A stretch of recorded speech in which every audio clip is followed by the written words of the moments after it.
Good morning, good afternoon, everyone. Welcome to our Activate Fellowship Recruitment webinar, specifically the one about our Anywhere community. My name is Jeffrey Song. I'm the Fellowship Manager um, of the Activate Anywhere community, and we'll be facilitating and leading this webinar for you all. So Activate, we've been running a series of webinars throughout just this whole kind of core 2024 recruitment process, but specifically one for each of our communities to make sure that you all as applicants know kind of what the benefits are and what the unique aspects are of each of our communities to help you with your application process. I think, and specifically, I would say for Anywhere, we're definitely our most unique and interesting community. And dare I say, I'm a little biased, but our best community here at Activate. So really excited to be sharing with you all kind of some of the benefits and unique aspects of what we do here at Anywhere. So I'll provide a bit of an overview of kind of what we're doing at Activate and specifically in the Anywhere community, but really going to devote most of the time for our four fellows, current fellows, who will be sharing with you all a little bit about their experience with the community and the Activate Fellowship experience, and then have plenty of time for Q&A from you all. All right. So for those of you who are unfamiliar with Activate, we are an educational nonprofit that have been operating the Science and Entrepreneurial Fellowship for the past, I think, like almost decade, about 8 years. The problem that our organization kind of is identifying and wanting to fix is this big gap, between the big game-breaking, game-changing innovations that are coming out of the academic labs and national labs all across our country to the marketplace, and for it to be commercialized and have actual real impact on our society and our world and economy today. Our belief at Activate is that the best people to be leading that work from bringing science out of the lab to the marketplace are the experts, the scientists, the engineers who are the leaders of that innovation to do so. So we're here to empower you all as the leaders of those technologies to commercialize your technology and bring that to market. We do that not just, we also recognize that work is really hard to do by yourself. And so the fellowship program is built around these communities so that you can be surrounded by other like-minded people, other founders, to be able to learn from each other, grow together, and support each other through this work of being an entrepreneur. A few more kind of the key core elements of what we do at Activate. So first off, we exist purely for the fellows. So we don't charge any equity for fellowships to participate in the program. We're here to support the fellows. We recognize that if the fellows are successful in growing as entrepreneurs, likely the company will also be successful, but those are not necessarily, that's not necessarily our ultimate goal. If the technology is not possible to be de-risked, if you hit certain impossible roadblocks in your company and need to pivot or move away, that's what we're here to do, to support each of our fellows uniquely in what you guys are trying to build as your company. Secondly, we have a bias towards things. So specifically around hardware, if you're building something that's going to transform the actual physical infrastructure of today's world versus software. So one of the reasons for that is just where we can have the biggest impact and where we see the biggest gap between research to market. Obviously, things are a little bit easier to build in the software space versus the hardware space. So we're specifically looking to support fellows who are trying to do innovations in hardware. And then lastly, we're looking for companies and fellows who are building out technologies that are going to have a purpose and have some social good in building and making our economy and our society be more sustainable and resilient and equitable. So we're looking at that and seeking to support technologies in these spaces. All right. So again, as I noted, Activate, we started in Berkeley back in 2015 out of Lawrence Berkeley National Lab, and that has, because of the success of the fellowship model that was built there, has expanded out to Boston in 2019, and then recently New York and Anywhere in 2021, and then now Houston in this upcoming cohort. So you all applying to be a part of cohort 2024 have 5 communities to choose from. Last slide, just kind of on generally what Activate provides as a fellowship. So first thing is we'll be providing you with time and funding to do this thing. So we'll give you a living stipend, some money for the company, but really the support for you to spend the 2 years to really focus on the company, de-risking the technology, figuring out what direction you want to take the company. As I stated, we'll surround you with a community of fellows, alumni, advisors, mentors to support you, as well as providing you with specific education and mentorship on this mindset shift from being a scientist into an entrepreneur, and providing you with the experience that you need and the education for that transition. All right, now the fun part. What's unique about Activate Anywhere? So currently, as a part of our we're at a full community now with 2 cohorts, cohort 2022 and 2023. We have 24 fellows. We're building 18 companies across 11 states. We're truly anywhere all across the country. One of the biggest values that we have as a community is that you can build your company from wherever you are. So we're here to provide you with the maximum flexibility to build a company that best supports you and best supports your company. So if that's going to be close to where you have spun out this company out of your academic lab, or if there's some reasons related to family or other personal reasons, we're here to provide that support for you to build wherever you are. So that being said, that means that the mentorship and the community, most of our programming does happen virtually via Zoom. And so a lot of our engagement is on Slack and communication and things like that. But we recognize that there are limitations, obviously, to being a purely virtual community. And so we've built into our programming in-person quarterly trips for us as a community to be together and connect and bond and learn as part of our experience. Just a little bit more color on what that looks like our quarterly trips. As a part this past few years, we've used these quarterly trips to visit our in-residence communities, specifically Berkeley, Boston, and New York City. And actually, our community will be gathering in Houston this next quarter in December. And a lot of what we do is participate in kind of the bigger Activate events that are happening, have some organized time together as a community, get our fellows FaceTime with local investors, especially those on the coast who may not have as much FaceTime with fellows that are in our different states and geographies for Anywhere. You'll get to see some cool labs. And then lastly, of course, just some fun social bonding time as a community together. All right. So who makes this all happen? So each of our community teams have 3 members. We have the managing director, who will be providing each company and each fellow with a direct one-on-one mentorship, or specifically around what you need as a company and the company needs. Andres is our managing director and recently joined Activate about a month ago, is a 2-time founder in the biotech space and has a passion and wealth of experience for supporting the next generation of entrepreneurs. And so for those of you who will be going through the Anywhere community application process, you'll be getting, and are successfully moving through, we'll be getting a lot of FaceTime with him as you'll be leading the selection committee for the Anywhere community. So again, myself, I'm the fellowship manager. I've been here from the start of the Anywhere community experience, and I am primarily kind of your primary point person for all things Activate, making sure that you all have all the resources and things available to you from Activate to support you and your company. And then lastly, Naya is our fellowship associate, and she's the one who actually makes everything happen and go and handle all of the operations, logistics, as well as providing you also with the direct support. Given the fact that we're virtual, we're all here to support you in any way that we can. All right. So moving a little bit into application, I'm not going to go too much detail because all of this information can be found on our website. I just want to note a few things, which is one is applications are due in 2 weeks on October 17th. If you are successful through the application process, the next time you'll likely see us and the team is in January for video interviews with the selection committees. And then the other date I'll note is that if you want to participate in cohort 2024, the fellowship will begin June 1st. And so, for example, if you are currently a PhD kind of candidate or student and are looking to graduate, please plan accordingly to be able to graduate and to be able to move out and successfully start your company somewhere around June 1st of next year. All right.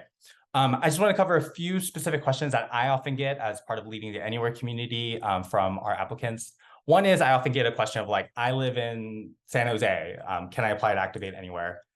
So we have one like specific actual physical restriction, which is we want you to make sure that you're located at least 70 miles away from one of the Activate locations. If you do live within close enough to one of the Activate locations, I would actually highly encourage you to apply to those and get the full in-person experience as a part of those communities.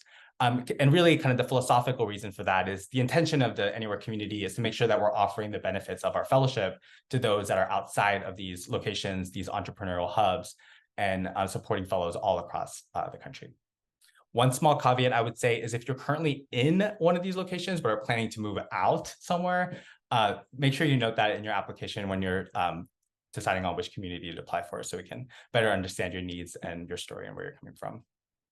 The second question we often get is around the lab space.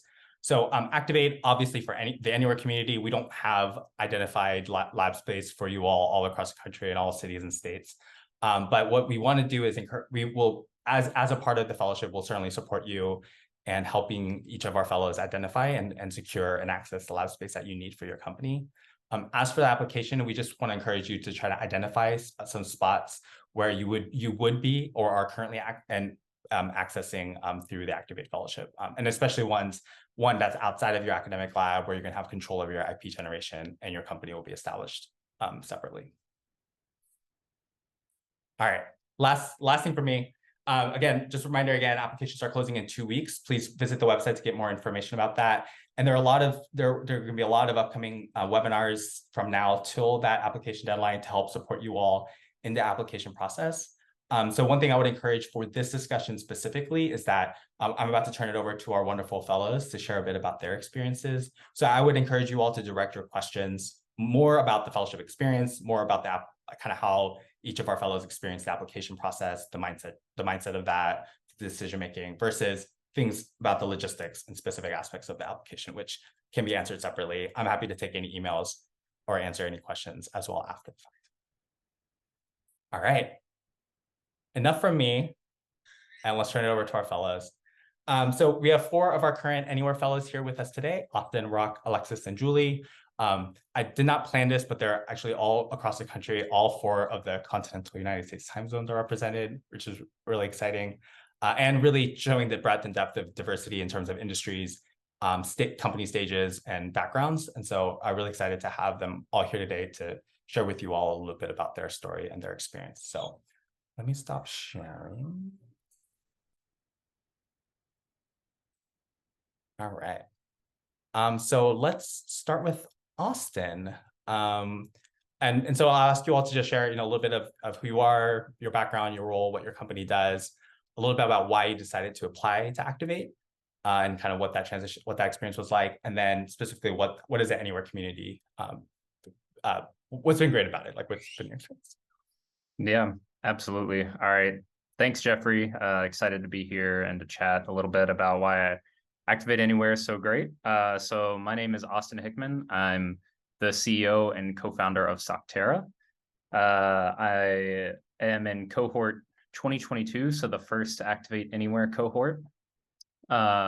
And so at Socterra, we are building power amplifiers that beat the heat. They address the thermal limitations that exist in state-of-the-art power amplifiers deployed in telecom, 5G specifically and beyond, and then also for radar systems and a host of defense applications. So I'm very much in the semiconductor space. So I guess a little bit more background.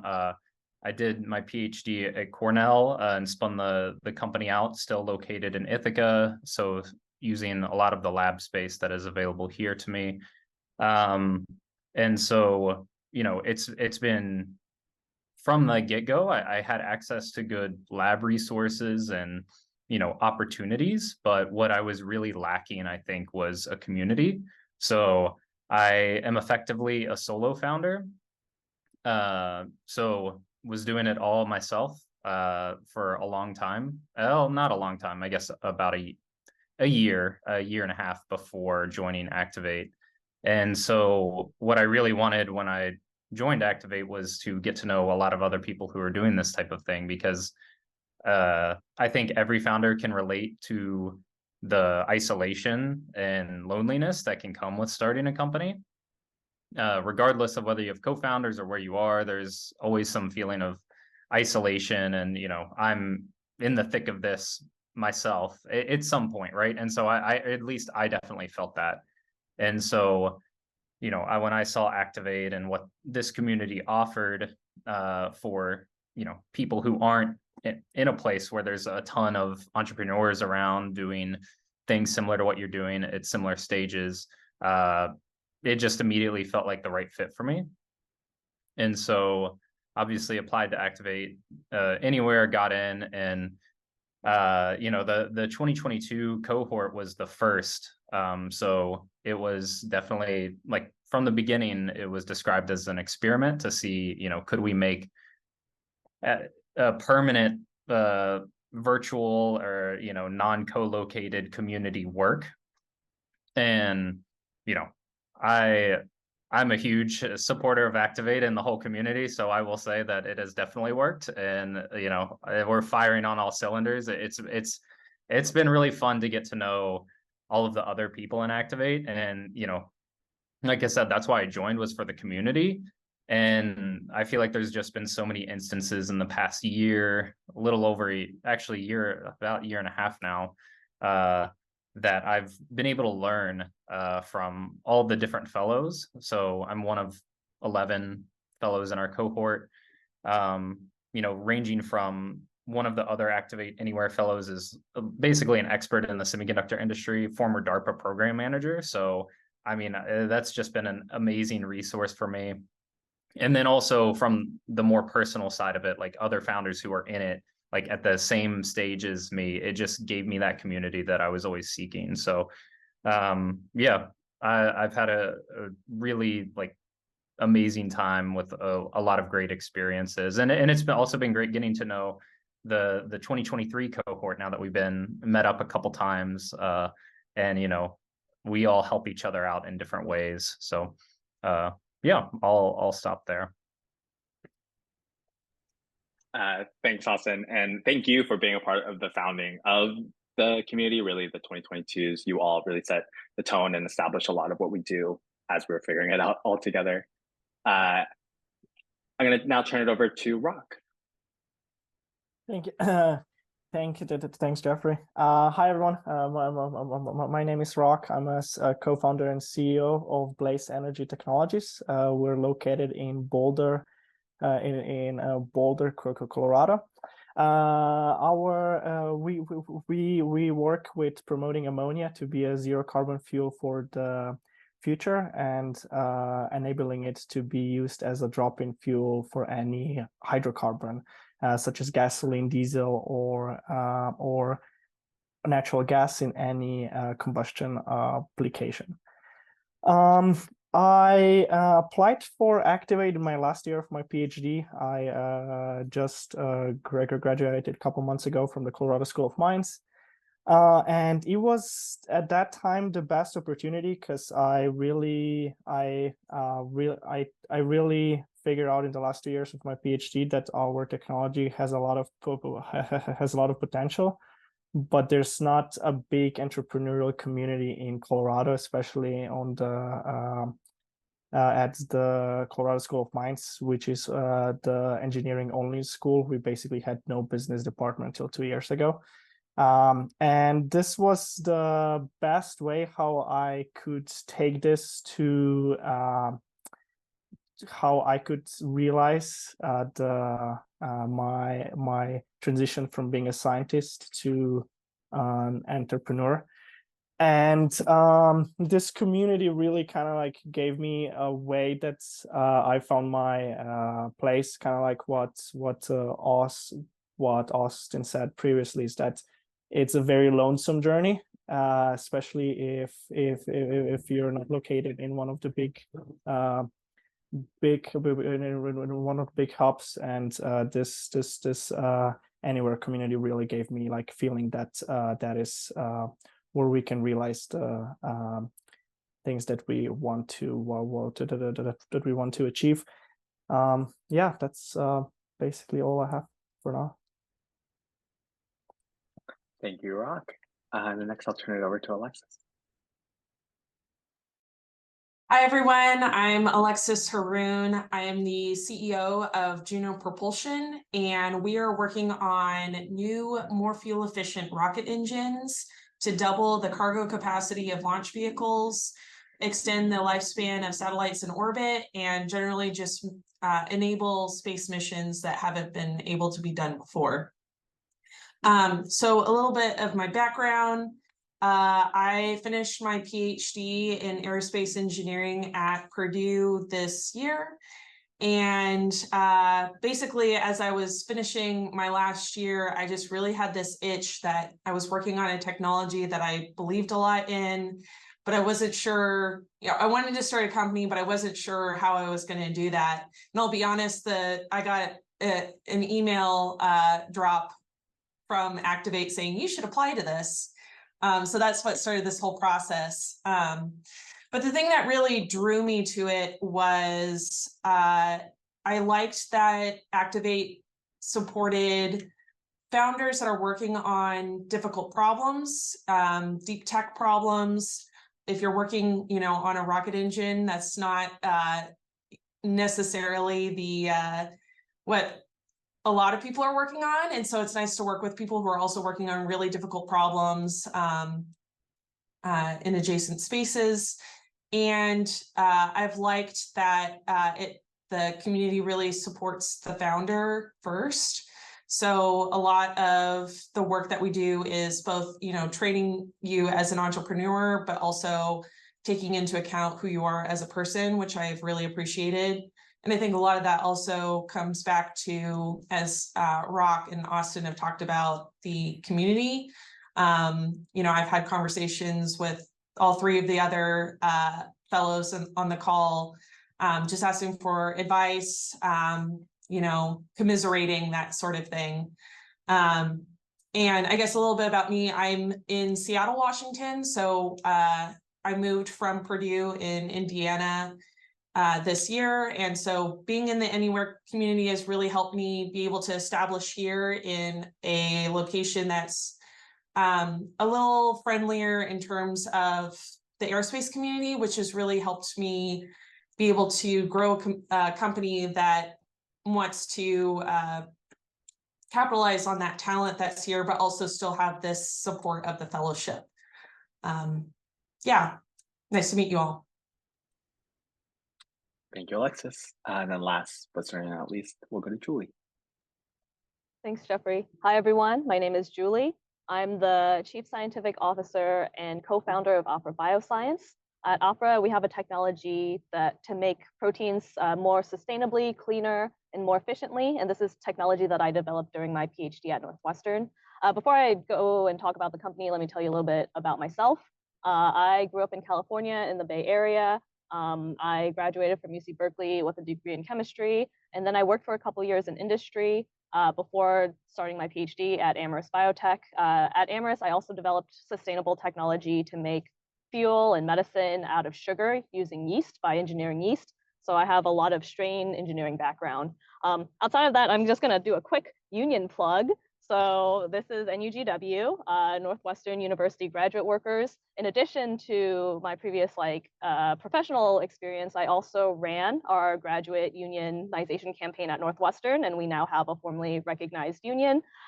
We can talk about that offline. But now to talk more about the company. We have a technology to make proteins that are used in your everyday life, from things like insulin and other medicines to treat diseases, to industrial proteins that you might not even think about that are added to your laundry detergent to break down stains, or even all the paper you touch use proteins in the process of making it. But the current ways to make proteins right now are not efficient and not clean. We have a technology to reduce the steps in the most time-consuming, expensive, and wasteful parts of making proteins, and this is in the part that's known as downstream processing when you do the purification. Yeah, look me up if you want to find out more.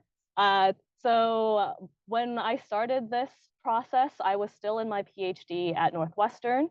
I will put in a plug for Northwestern here. One thing that's been really great is that our tech transfer office does a lot to try and support graduate students and faculty who are starting companies out of the university. They gave us our first startup grant funds through an NXT fund where they give us some starting money. And we're also in incubator lab space that Northwestern set up called the Query Incubation Lab. And so they give us a very heavily discounted lab space. We have 6 benches and some side storage. And it's like, I really can't talk about it enough. I really appreciate it. And so that's been a really great help for us to start the company. And so when we started, we already had this in the works with our CEO, setting up our physical location. So when I found out about Activate and that it's a anywhere community, this sounded like a really great opportunity for me as a scientist who's becoming an entrepreneur. I applied for Activate along with some other entrepreneurial fellowships. And at the end of the day, I chose Activate because really of the community and entrepreneurial expertise that you gain from it and the training. The funding is great too, but all these other programs offer similar levels of funding. But where Activate really does shine is that you get to meet, tens, 50, over 100 people who have started companies that are all at different stages, And one thing that I've really learned is that every company has a different path, it has a different path because you all have different personalities. Maybe you want to go seed round first, like venture capitalist funding. Maybe you want to go grant funding first. And it's been great to be in a community where everyone is on different paths. And so you can talk to them and get their advice for grant applications, for regulatory problems, things like that. And Alexis also mentioned that, Activate really is founder first. And so I want to really highlight that. They're really about building you up as an entrepreneur, giving you the training to succeed that, you need and to develop yourself. And so I think those are the big highlights. I'm going to just mention two more things that I found really helpful. We meet regularly with our managing director, Andres, who really helps with the big picture mentorship. If you've never done entrepreneurship before, started a company, you don't know what it looks like in a year or 2 years or 3 years, or when you should start thinking about when to start fundraising. And it's nice to have a managing director who has done that before and knows when these milestones and timelines should be set up to start thinking about it. You really don't want to start fundraising, 3 months before you need the money. I learned that you should really do it 6 to 12 months before you need the money, really 12 months before you need the money. And yeah, so that's it. And yeah, also last thing, quarterly meetings are really great to reground myself and everyone else. And it's great to see everyone. Okay, I'll stop talking now. Thank you, Julie. And thank you all so much. I mean, one, love working with all of you. And two, you all are the best spokespeople for the fellowship program. So I don't even know why I talked at the beginning of this webinar. Okay, so I'm going to turn it over now to the audience for Q&A. Feel free to use the raise hand function on Zoom, and I'll call out for each of you to just unmute and ask your question. If you're directing your question to one of our panelists, please feel free to do that. Or if it's a general question, I can help facilitate some of that. I see AJ, you're up first. Hello, so I'm AJ. I'm a PhD student at Rice in Houston. So I am interested, and I'm specifically working in a cell therapy biotech space. So right now I'm trying to kind of decide between anywhere versus the Houston space. And maybe I see Andreas is on the call here, so maybe you and I should have a in-person chat about this at some point. But I'm particularly interested because at some point, I don't know if immediately or at some point after, I intend to move the company to Utah, which is out of this Houston space. So I don't know if it's best to if you can apply in Houston and then transition to anywhere at some point during the fellowship, or how that would work. That's a great question. I think specifically about this question, AJ, definitely reach out to me. I think I have some extra thoughts about this. Generally, we have within Activate, for the benefit of the audience, Activate has done fellowship transfers before, specifically if you're moving in between specific communities. I would say that for you, if you have the intention of moving outside of Houston, sooner rather than later, likely applying to anywhere at first might be the better bet, and then we can help think about how to get you set up, your company set up outside of Houston. But that being said, if you feel like you're going to be in Houston for about a year or so, and then maybe then make the transition, then I think being a part of the community and cohort and the in-person experience at first would make sense. That's my off-the-cuff kind of response to that. So the general answer is that yes, Activate, we can support kind of community transitions once you're in the fellowship. As for where to apply first, I think we can talk offline specifically about your situation. Cool. Yeah, I'll reach out to you, Jeffrey, and maybe I'll reach out to you as well, Andres. Yeah. Sounds. All right. Next up, I have Kyle. Hey, Jeffrey. Good to see you again. Thanks for hosting. I appreciate this session. It's already been really helpful, and we're only like halfway done. So for context, I'm Kyle. I'm a postdoc at NC State, and I'm also the co-founder of Denali, where we're developing DNA, a production method to make research tools and up through DNA-based data storage. And I think Julie kind of brought this up and sparked this question in her intro, but I'm really interested in understanding how the current fellows have kind of balanced their short-term milestones in the application versus the long-term impact. And then, so like, what was your strategy in such like a small, short, concise application? And then from then until now, how have things actually changed? And like, are things going along as you planned out with your milestones? And how have things shifted over the last year, 2 years? Thank you, guys. Julie, you want to take that one? Yeah, I can answer this one. It's a great question, Kyle. So I think to answer the first part of your question, which is how do you balance the vision versus like the immediate task? This is more of a storytelling tip. It's always good to kind of start with a little bit of the vision of what you're trying to get to, but then explain why the short-term tasks that are in the next year are necessary to achieve that vision, right? So really help the reader understand and then connect why you need to do those short-term tasks. That said, since I applied last year, the company vision, like not the vision has changed, but our immediate market has changed. And so because of that, that has also shifted some of our short-term tasks. We got a NSF SBIR earlier this year in June. In the proposal, we had made some proposals about what to do. Oh, thank you. And then, a quarter in, I realized that some of the stuff that I was planning was just not an immediate need in the same way anymore, or what we thought was an immediate need. And other things, other experiments that came up that are more directly to de-risking our technology were more obvious. And that was just through the process of learning more, talking to people, and also better understanding the wider field and industry and how our technology fits in. And that's just part of the learning process. It's not something, I think as a PhD scientist, you want to like get all the information as well as you can to really know it 100% and make a fully perfect plan. And that's just not how it works with entrepreneurship. Thanks, Julie. Any other fellows want to also comment on that?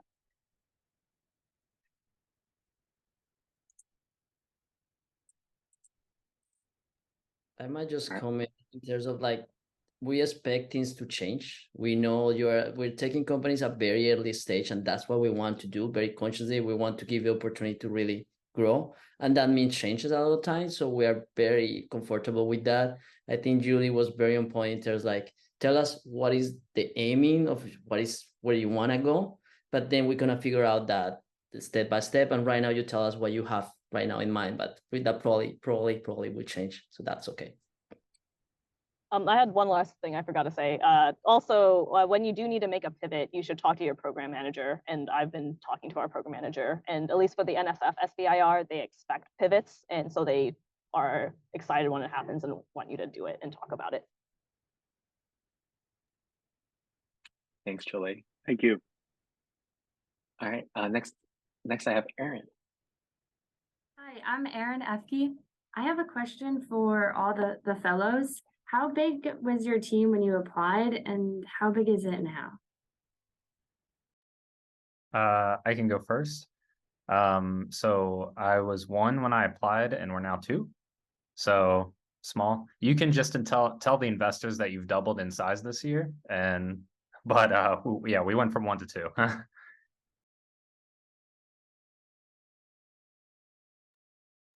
I guess I'll go next. I am a company of 1 when I applied, and I'm still a company of 1. I forgot to mention this, but I'm in the 23 cohort, so I'm only about 4 months into the Activate Fellowship. But yeah, it hasn't been that long, but still 1. I can jump next. We were a company of 2, and right now we're a company of 3. So 50% size increase. And then when we started, we're a company of 3. One person is our scientific advisor, the other is our CEO, and now we're a company of 4, and we've hired our first full-time employee a month ago. Aaron, did you have it? One last thing to point there is sometimes it's growing people, but also in advisors. That's very variable. So maybe some of them, they're still solo founders, but we have more people that came to like as advisor, and that's very also like part of how you grow the team. Thanks for that. Aaron, did you have a follow-up question related to that? Oh, no, I'll lower my hand.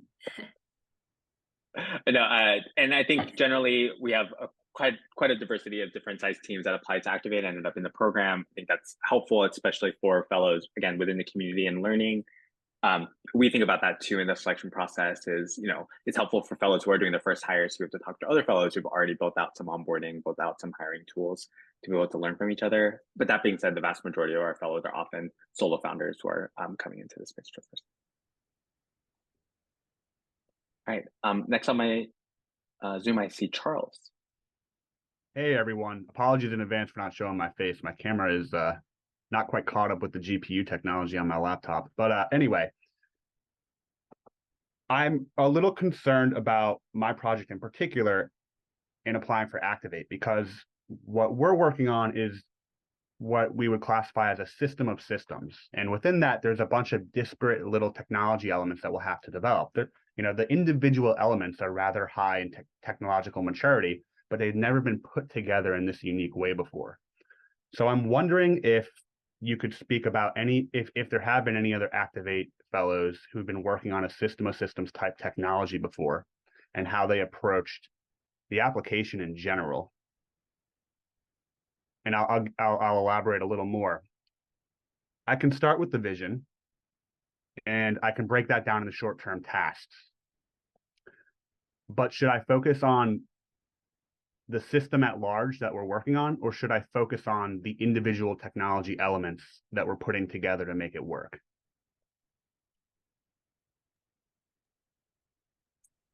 I can take a quick jab at that just by saying that we definitely have other fellows who are working on like the integration of different components, such as like Dan and Florian are working to do this like heterogeneous integration process in semiconductors.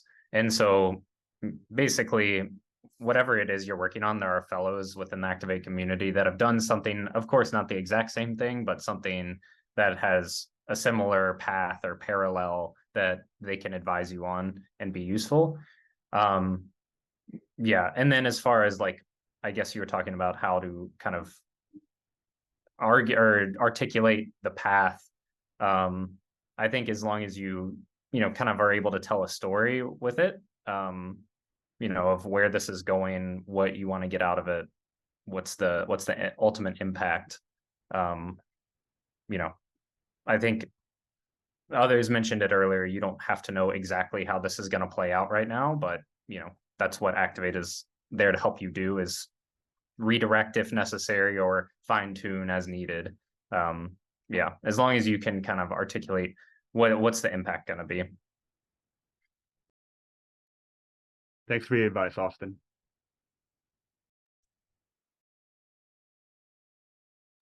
All right, next we have Ying.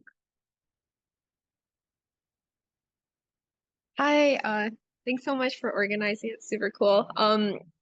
See here, my question is more related to like if I have a co-founder in the Bay Area, and I'm doing more of the science, so like the science would be done here in San Diego. Like, are we eligible for Activate anywhere, or would we still have to apply to like the Berkeley one as the priority?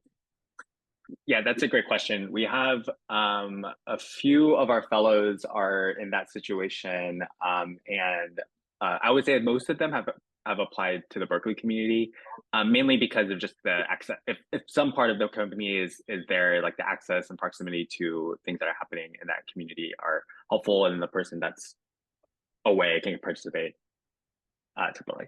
That being said, one thing I would encourage you to think about is whoever wants to be the actual primary fellow and will be making a lot of these decisions and wants to do a lot of networking and participate in the education, I think that person's location likely should dominate the decision, if that's helpful.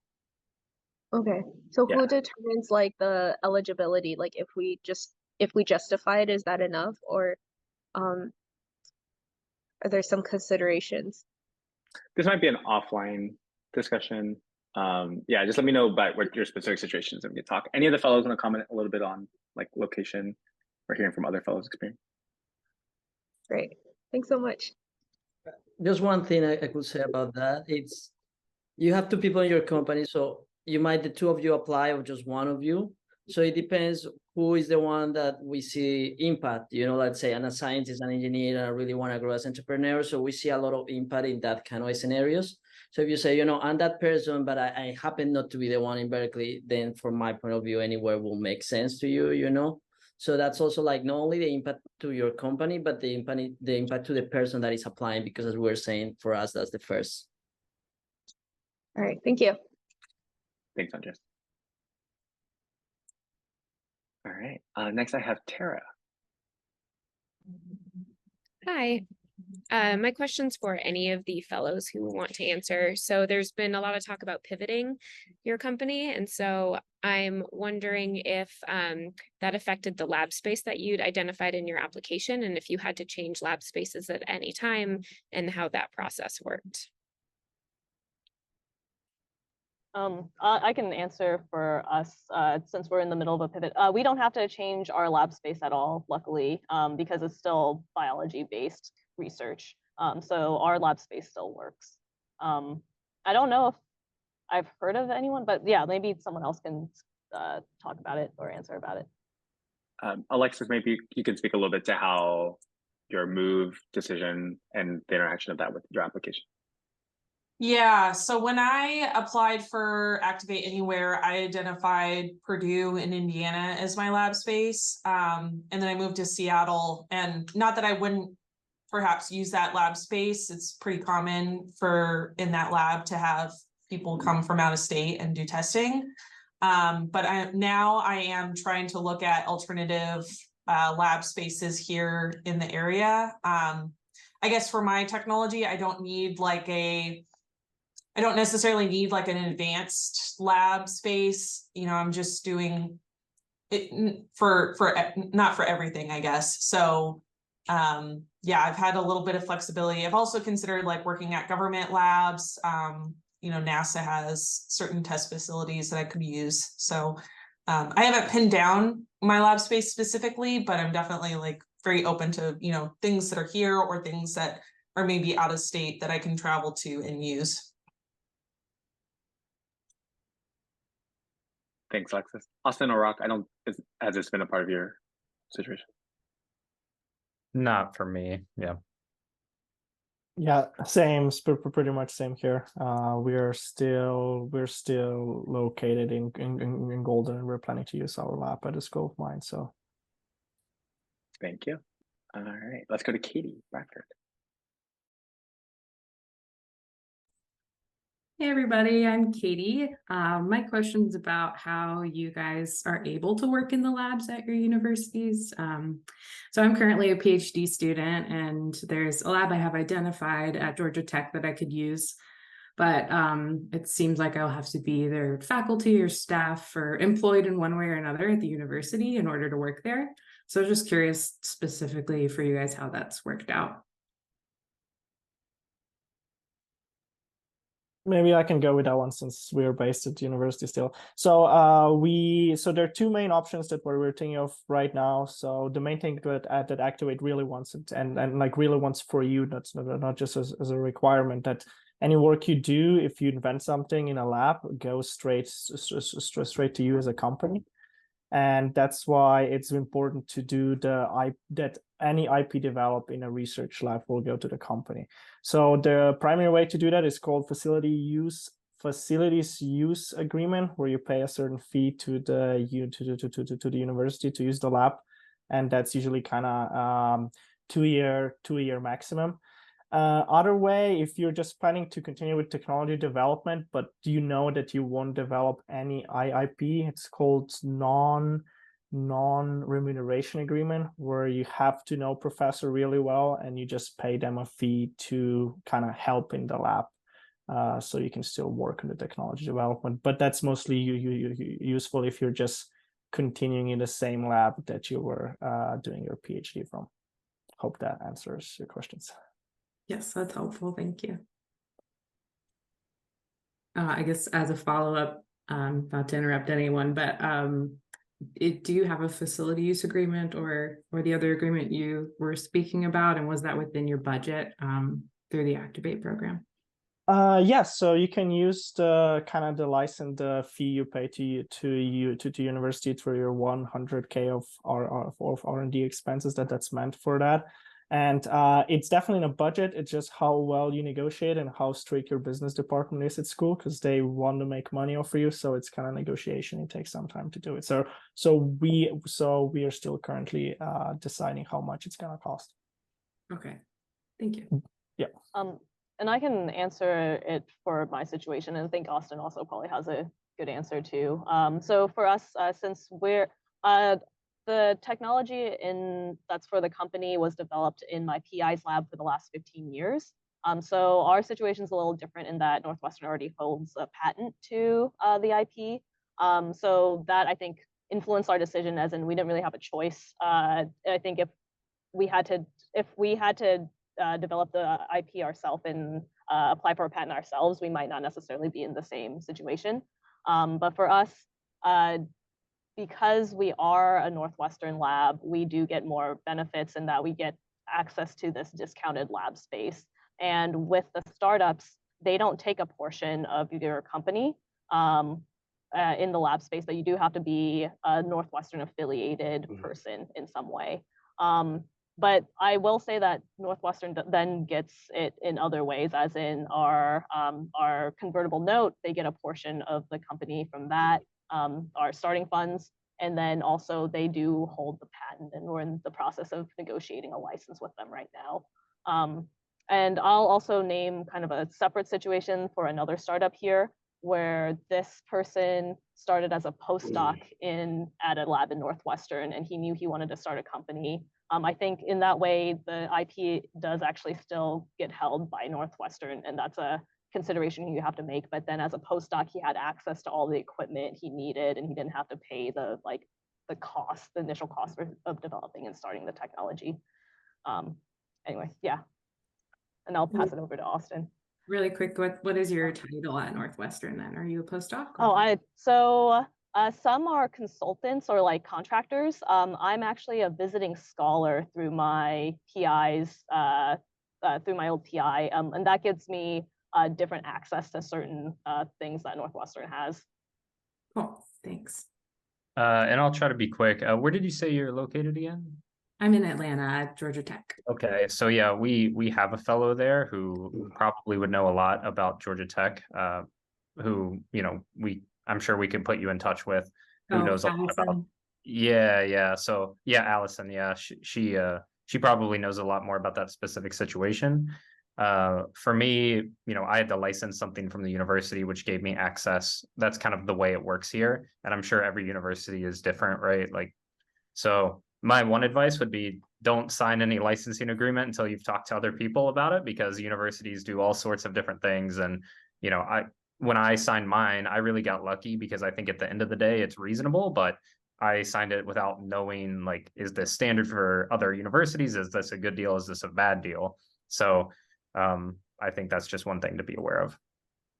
Thank you. Yeah. Awesome. Let's move to Greg.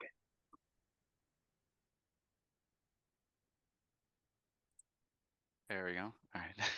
My face moved as soon as I went to go unmute. All right. Thanks again for putting this on. It's been super helpful. And my question isn't about lab space, but after all the talk with lab space, I can't help but have one more follow on what everyone's talking about. So, the search for lab space and IP and all this stuff. Is there an advantage to being at one of the communities that have a physical location? Do they already have lab space for use so that they don't have to use their stipend for lab space, or is there an extra allocation for anywhere that has, I don't want to say disadvantage, but sort of not the physical location, such as New York or Boston? I can answer this one. So for some of our communities, so Berkeley would be the example where they have a partnership with Lawrence Berkeley National Lab for the fellows in that community to have access to their facilities. It's actually, it could be an advantage or disadvantage because then that money ends up being tied up into the government contracting process to be able to access that lab space and use those facilities or use equipment and things like that. So it's kind of debate. It's hard to say. I think welcome any fellow to respond to this, but for our anywhere fellows, like they have maximum flexibility to use their 100,000 in whatever way is best suited for them. So it's but not of like course it's free to begin with. Then it's for the Berkeley one. Okay, cool. Correct. Yeah. So for the physical communities, we do have relationships, locally with certain spots, but it doesn't mean that it's like there's like a benefit included, other than just like a little bit ease of access and things like that. Got it. Okay. All right. So, and then my actual question is technical readiness level. I noticed in the application there's a whole slew, 1 to 10 of where your tech is. Is there any disadvantage of taking something in your application that is concept level, like pre lab bench, or is it better to have something that has had pre-prototype lab results already?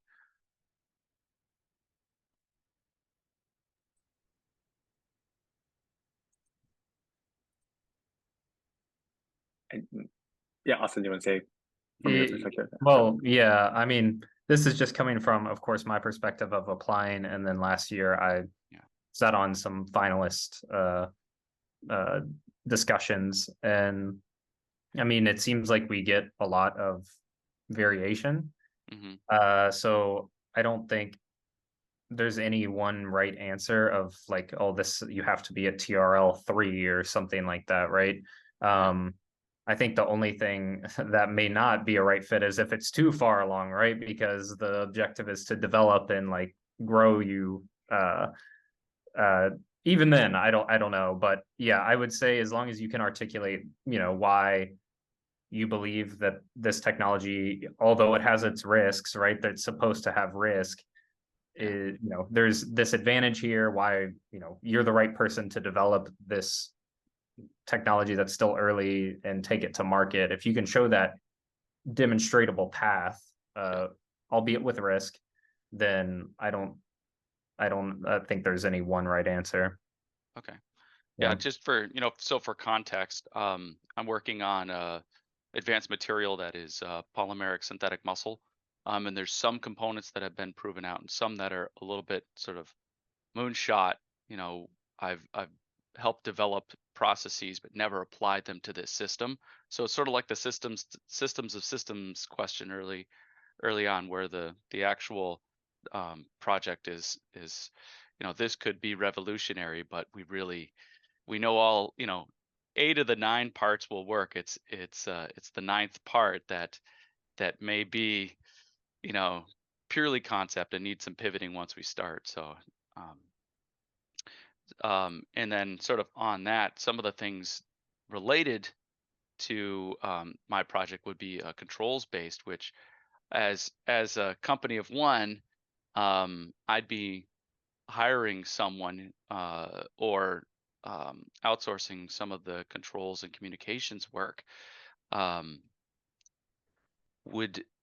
do you guys hire? How you guys have mentioned some of you've gone from 1 to 2, some of you've gone from 2 to 3 or 3 to 4.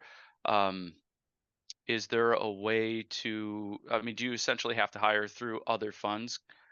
Because that 100K stipend for a project over 2 years in my mind is useful for materials, but probably not hiring another person. So would we apply for a second fellow to bring on an important subject matter expert, or look for grants or things like that?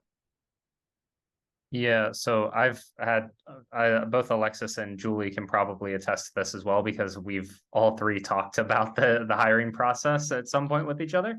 And so it's different for everybody, but you learn. So from the perspective of hiring, there's obviously a lot of different methods, and how you go through that process is something that we all discuss with each other all the time, because we all were doing it for the first time too. Yep. From the funding perspective, there are other aspects of the Activate program that can provide additional funding, namely the Venture Partner Program, VPP funds, which is additional flexible capital for fellows. Yep. And then, other opportunities as well that we all connect each other to in terms of, non-dilutive funding, talking to VCs. We get introduced to different VCs all the time. So the community can help you reach other capital. Okay. Yeah. Thanks. All right. Thank you all so much. Unfortunately, we're now at time. That went by really fast. I'm going to invite our panelists to drop their emails into the chat if any of our audience members would like to follow up for any specific questions to our fellows about their experience. Again, please feel free to reach out to me if you have any questions specifically about the program and logistics around the application, or check out our website, and there are plenty of other resources and FAQs and things like that to help support your application. In this final minute that we have, I just wanted to invite each of our fellows to just say like a 30-second word of encouragement to this audience, potential future fellows in our Anywhere community. Let's just go back in the same order. Austin. Yeah. So I guess word of encouragement is try, at least in terms of, I know a lot of you are here because you're wondering, how do I apply to Activate? How do I make a successful application?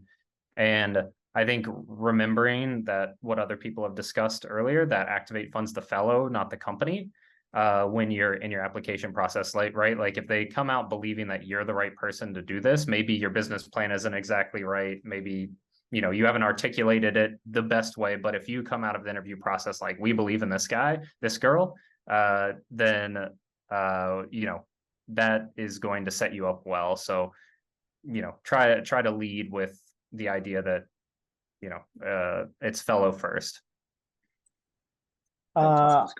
Yeah, I just want to secondhand Austin. That's like, it's really fellow first, and no matter how busy you are, I think it's definitely well spent effort to put the best possible application for Activate, especially because it changes and it gives you so much credibility and people who believe in you that you haven't known a week before, and gives you many more chances that you can actually achieve what you wanted to achieve. So definitely would encourage anyone to at least apply and then see how it goes going forward. I'll just echo what Austin and Rox said. Again, it's founder first. And I think this application, compared to maybe some of the other like accelerator programs or other programs you apply to, is one of the unique times where they really ask about you. And so you can reflect on, your strengths, why you think you'll be a good leader for the company and for the technology. And personally, I thought it was like a nice time for self-reflection. And I think that's important anyways, as you're going forward as a founder. So just take that opportunity to really evaluate what you want and where you want to go moving forward. Yeah, I don't have much more to add to all of that. Though I think I just want to encourage everyone, like we all are scientists or trained in science, and to become an entrepreneur, you're going to really, stretch other parts of yourself. And so I'm excited for all of you in this process too, and just think about that as you're writing your personal statements. All right. Thank you so much, everyone, for joining and attending this webinar. Thank you, fellows, so much for the time to share your experience and answer these questions. Really looking forward to seeing everyone's applications this cycle. Have a great rest of your day.